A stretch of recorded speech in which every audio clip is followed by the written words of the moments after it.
Hello fellow collectors and welcome to Long's Toys. Today we are taking a look at Leader Class Galvatron from the Transformers Generation Selects line from Hasbro. And you might be saying to yourself, but we already have a Leader Class Galvatron as part of the Kingdom line. And you're correct, we do. This is that figure, but now done up in the original G1 toy color scheme. So you can see also how they're getting away from the plastic packaging. It's just a piece of cardboard with everything just kind of tied in or just kind of slotted into different pieces of cardboard here. So nothing too spectacular going on with the packaging, but I just wanted to show that off for you real quick.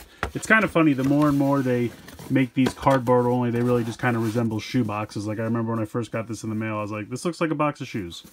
So very basic packaging. You have that kind of spray painted Autobot symbol on the front with the something written in Cybertronian and then War for Cybertron Trilogy. I always wondered why they never bothered, like if there's a Decepticon inside, put a Decepticon symbol on the front. It's always just an Autobot.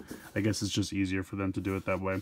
So yeah, pretty basic packaging. I'm going to go ahead, get him out of the packaging, and we'll take a closer look. So here is G1 Toy Colors Galvatron out of the packaging. He looks pretty great. It's the Kingdom Galvatron you know and love now in a more G1 toy accurate color scheme. And I did want to comment real quick that he does come with a massive sticker sheet. So you have all these really nice holofoil stickers here. I'm not going to bother putting these on. I don't have the best of luck with holofoil stickers. All the ones I put on my original G1 reissues all started to peel over time, and so I just really don't feel like dealing with that again. But if you would like to apply these to your figure, they are included, and you can make them look even more like the original G1 release. So wanted to point that out if you might be asking yourself why they're missing from my figure. I'm just not going to bother with them. But I still think he looks plenty good on his own without the stickers. Really nice paint scheme here. The head, I think, looks fantastic. Definitely getting some Energon Megatron vibes, but that's what Energon Megatron was doing. So it all makes sense. It's come full circle now. Really nice matte red paint here on the shoulder pauldrons, I think look pretty cool. And the shoulders are actually assembled correctly this time around. The first time, at least for my figure, they were not. I just kind of lived with it, but this is nice. So I have a version of this toy with the correctly assembled shoulders. And just to do a real quick comparison, here is the Kingdom Galvatron. So you can see it's the exact same toy. Nothing really different going on here. But he looks good. I think it's fun. It's fun to have such a radically different color scheme. I don't really know why the original G1 toy was such a radically different color scheme. Obviously, you know, some departments in Hasbro didn't talk to each other back in the day or something like that. So you have two very different, you know, cartoon/movie accurate, original toy accurate. But they're both really fun color schemes, so I'm happy to have both of them here. It's a good toy, and I'm happy to have it in both color schemes.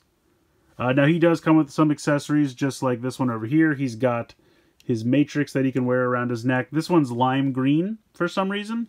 Again, I don't know if that's something that came with the original G1 toy or not, but obviously they're taking this color cue from somewhere. And he's also got two of these, just like this guy came with them in gray. This Galvatron comes with them in black. I gotta be honest. I mean, these are neat. I get what these are supposed to be, but I don't have Unicron, so they don't really do anything for me. But it's a cool idea. I'm just going to put them off to the side. They don't really do anything for me specifically. I do think the Matrix is cool, though. I love having the Matrix around his neck. I think that's pretty cool. But as you can see, there's really no difference in terms of articulation, transformation. It's the same figure. It's just a different color scheme. Well, unless you have, you know, differently done shoulders like I do. So let's go ahead. We'll put him back off to the side. And we'll just run through the articulation real quick. I'm going to take the Matrix off for the time being. So you do have, you know, typical head ball joints, so you can look down a little bit, look up a little bit of rock side to side, certainly look side to side, no problem there. Shoulder spin, you have a hinge, you have a bicep swivel, but you have to kind of unhook this from the back of the shoulder if you want to get that bicep swivel to work. If you have that pegged in, you still can utilize the double jointed elbows though. And then you do have a wrist swivel as well. You have a waist swivel. You have these little side skirts that have a bunch of movement to them, so depending on what you want to do with those. Hips can kick pretty forward, pretty much all the way to the back. Kick to the side, thighs swivel, 90 degrees in the knee, and then of course you have the ankle tilt. Don't really have any front to back ankle movement, but you certainly have the side to side tilt. So really nice fusion cannon there. Really liking the look of that. It's got a little bit of sparkles in the translucent orange plastic, which I like. Looks very cool. So yeah, all in all, it's a really good looking figure. And it's really fun to have a toy accurate color scheme version of this mold because, like I said, it's a really good mold. They did a great job. This is easily my favorite Galvatron figure that we've had recently. Probably, honestly, my favorite Galvatron figure ever, I'll be honest. And so to get it in the toy accurate color scheme is really, really fun, and I'm enjoying that quite a bit. But let's go ahead, let's get into the transformation. So, starting off the transformation, we are going to remove the Matrix, and we are going to remove the cannon from his arm. Put them off to the side. Going to rotate the fists into the forearms. Then you can see that there are these little pegs on the forearm, which we're going to utilize this double jointed elbow to peg that into the shoulder up here. Very simply. Then you're going to unpeg the tread piece here, and there's a series of hinges that we can use to rotate this in, and then you'll kind of tilt it a little bit at like a 45-degree angle.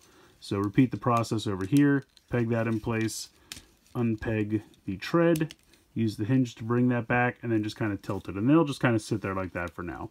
You're going to come down here to the legs and turn them out to the side. We're going to take these pieces on the back, flip them around, and there's actually a little tiny piece here which is going to wedge into there. So bring this around, and that will wedge in right there to keep that in place. There we go. Then you're going to peg the two legs together, and they should snap together pretty firmly if I have everything lined up. There we go. So they are pegged in like that. You can kind of just, I think you have to rotate these out like this. There we go. So then we're going to come around to the back. This section here is going to unpeg and flip down. You're going to have to unpeg these pieces here, like so, and then this whole piece will drop down and kind of hang down here, like that. You're going to come around to the back here. This is going to open up, and this will kind of flip up. This will open all the way around, like so. This will come up, and you kind of have to give it a little bit of pressure, but that will kind of pop in like that. And then this will fold down. This will come up and close over top of that. And at this point, you're going to kind of have to move the legs back a little bit. Now, they'll probably unpeg a little bit when you do this, but that's okay. You need to make sure that there's clearance for this piece to come all the way around so it can sit there like so. This is going to come down and rotate around like this and peg in there, and then this is going to drop down. And when it does that, it will leave spot for these two large tabs on the back of the legs to tab underneath into that spot right there. So this will come up, and that all really shores that up. At this point, you can kind of bring these down. They're already kind of dropping down. They will kind of click into place. There's a tab spot here and a tab right there. So this will tab in to shore that up. That clicks in, that clicks in. Then you just kind of move this around. And you can see we're pretty much done with the transformation at this point. You're going to flip down the leg pieces here like this, which will allow all of this to flip out. And that's going to kind of form the back of the cannon stand. Then you can just kind of position these. Let me tilt the camera down. We're going to bring the cannon back in, take this apart. This piece is going to peg back here, which is kind of nice, kind of makes it look all seamless. And then this is going to peg in here. And there you go. We have Galvatron's cannon mode. Let me zoom out just a bit. It looks pretty cool. I really love the rub sign. They put this rub sign in, and it's really fun because you don't see it in robot mode. It's hidden. So mid-transformation, I kind of discovered it, and I was very excited about that. That's really fun. I love the G1 rub sign. But yeah, otherwise it looks pretty cool. You got, of course, the back of the cannon here with the support. You got the two treads here, which you can kind of move around a little bit. You have some articulation from the shoulder that you can utilize to kind of get that in whatever pose you'd like. If you want to put the Matrix back around, there is a little spot right here it can tab into. I think there is a scene at the end of the movie when he's fighting Hot Rod and Unicron where he transforms and still has the Matrix around. So you can do that. That is possible. But we'll take that off because I think it looks goofy. You can also clip these on if you really want to. You can see you have these large tabs sticking out, and they can tab in here. So you can pop this on, and you can put these on both sides if you want. It's kind of difficult to get this to pop on. There we go. So if you want to peg those on each side, you can. Again, I think it looks kind of goofy, so I'm not going to do it, but I wanted to show you that the possibility is there. But yeah, Very successful canon mode. I loved it on the Kingdom release. I love it again here. Very fun. Absolutely love the rub sign. I think that's a really fun addition. I'm glad they did that. I think this is a really fun release. I mean, yes, it's an easy repaint for Hasbro to do, but it's one that makes sense, and they did a really nice job with it. I think it looks fantastic. I still don't really understand why the original G1 toy and the cartoon model were so radically different. If someone knows, feel free to let me know in the comments below, because I am curious. But it's kind of sparked a thing over the years where some people prefer one, some people prefer the other, and this is Hasbro giving you a chance to kind of pick whichever one's your favorite, or just get both.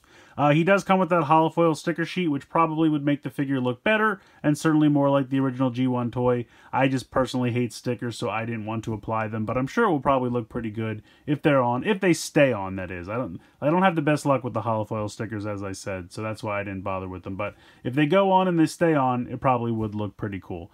Like I said, this is definitely the best version of Galvatron we've gotten in terms of the mold. So if they were going to do massive repaints or multiple repaints for this figure, this is the time to do it. And I think this is just a really fun release. It looks great. Transformation's fun. Paint scheme looks good. You have those stickers if you want.